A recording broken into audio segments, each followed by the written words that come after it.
બાબા સાહેબનો ટૂંકમાં પરિચય, સંઘર્ષ, તેઓનો યોગદાન અને ખાસ કરીને તો તેઓના વિચારો અહીંયા રજૂ કરવા આવ્યો છું.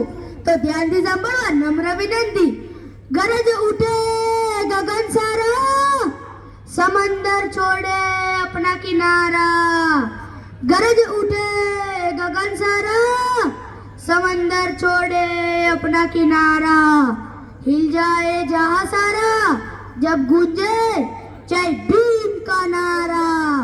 प्रेम से बोलो जय भीम, सारे बोलो जय भीम.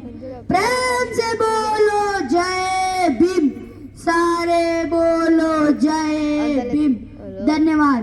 સ્વતંત્રતા, સમાનતા, બંધુતા માટે જીવનભર જજુમનાર એવા કર્મવીર, પ્રજ્ઞા પુરુષ, જ્ઞાની પુરુષ, ક્રાંતિ સૂર્ય, તત્વચિંતક એવા ભારત ભાગ્ય વિધાતા, મહિલાઓના મુક્તિદાતા એવા ડોક્ટર બાબા સાહેબના ચરણોમાં મારા કોટી કોટી વંદન. સાથે અહીં ઉપસ્થિત વડીલો, ભાઈઓ, બહેનો તથા પ્રિય મિત્રોને પ્રજાપતિ અર્પિતના જય ભીમ, નમો બુદ્ધાય. Today I am going to tell you about to Bhimrao Ambedkar, and thank you for giving me the opportunity to speak Dr. Bhimrao Ambedkar. બાબા સાહેબનો જન્મ 14 એપ્રિલ 1891 ના રોજ મધ્યપ્રદેશના મહુ ગામમાં માતા ભીમાબાઈ અને પિતા રામજી સુખપાલને ત્યાં 14મા સંતાન તરીકે થયો હતો. તેમનો જન્મ માર્ગ નદીમાં થયો હતો. તે સમયની સમાજ રચના મુજબ તેઓને અછૂત ગણવામાં આવતા હતા. આવી ઊંચ નીચ અને ભેદભાવવાળી સમાજ રચનાને લીધે તેઓના નાનપણથી જ ઘણા બધા અપમાનો સહન કરવા પડ્યા હતા. જેમ કે શિક્ષક વર્ગખંડમાં બેસવા ના દે, વર્ગખંડના કાળા પાટિયા પાસે જવાય નહીં, માટલામાંથી પાણી પીવા ના મળે. પરંતુ કહેવાય છે કે ને કદમ અસ્થિર હો એને કદી રસ્તો નથી જડતો. કદમ અસ્થિર હો એને કદી રસ્તો નથી જડતો.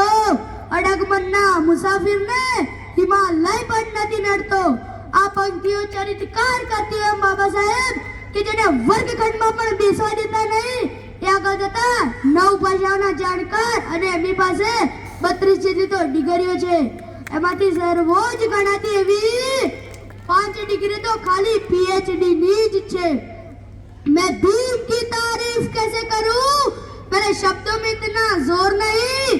मैं भीम की तारीफ कैसे करूं, मेरे शब्दों में इतना जोर नहीं. सारी दुनिया में जाकर ढूंढ लो, मेरे बाबा साहेब के जैसा कोई और नहीं. દલિતોના સન્માન માટે બાબા સાહેબે જોરદાર તળાવમાંથી પાણી ભરી ક્રાંતિની એક નવી શરૂઆત કરી. ઈસવીસન 1930માં બાબા સાહેબના પુત્ર રાજાતનનું અચાનક મૃત્યુ થયું. તે જ દિવસે બાબા સાહેબને પ્રથમ ગોલ્ડ એવોર્ડ માટે લંડન જવાનું હતું. એ લંડન જવા નીકળ્યા ત્યારે તેમના મોટા ભાઈએ કહ્યું કે ભીમ તું ક્યાં જાય છે, તારી સૌથી વધુ જરૂરિયાત તો અહીંયા છે. ત્યારે બાબા સાહેબે ખાલી સ્વસ્થ થઈને એટલું જ કહ્યું કે મારા એક પુત્ર માટે મારા સમાજના કરોડો પુત્રની કુરબાની ન આપી શકું. આમ કહી બાબા સાહેબે 3 ગોલ્ડ એવોર્ડમાં હાજરી આપી આ સ્થિતિમાં સૌને વાકેફ કર્યા. બાબા સાહેબ કહેતા शिक्षा वो शेरनी का दूध है, जो जितना पिएगा वो उतना दहाड़ेगा.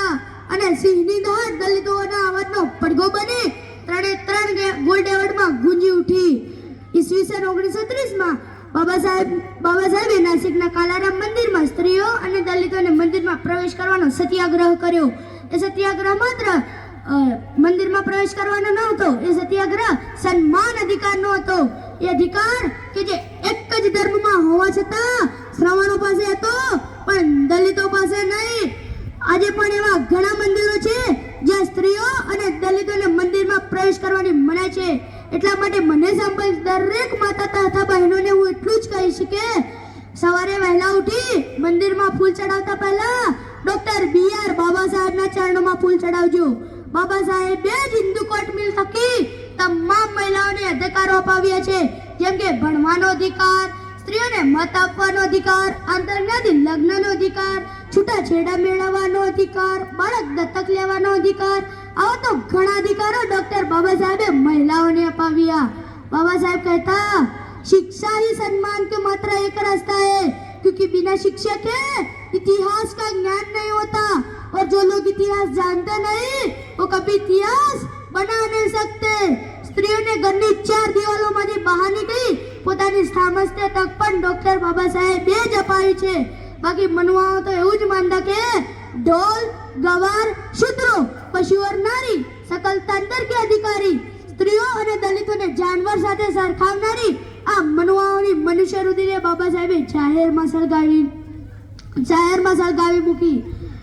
એટલે જંગલમાં ક્યારે સિંહનો રાજાભિષેક કે રાજ્ય સંસ્કાર કરવામાં આવતો નથી.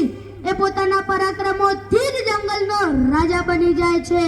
પોતાની નાદુરસ્ત તબિયત હોવા છતાં 2 વર્ષ 11 મહિના અને 18 દિવસની સતત અને સખત મહેનત પછી વિશ્વમાં અછોડ કરી શકાય એવા આપણા દેશનું બંધારણ ઘડી લાખો સ્ત્રીઓ અને કરોડો ભારતીયોનું ભાગ્ય બદલી નાખ્યું. જ્યારે એવું કહેવાનું મન થઈ આવે, જબ તક સૂરજ ચાંદ रहेगा बाबा तेरा नाम रहेगा, जब तक सूरज चांद रहेगा बाबा तेरा नाम रहेगा. जय भीम.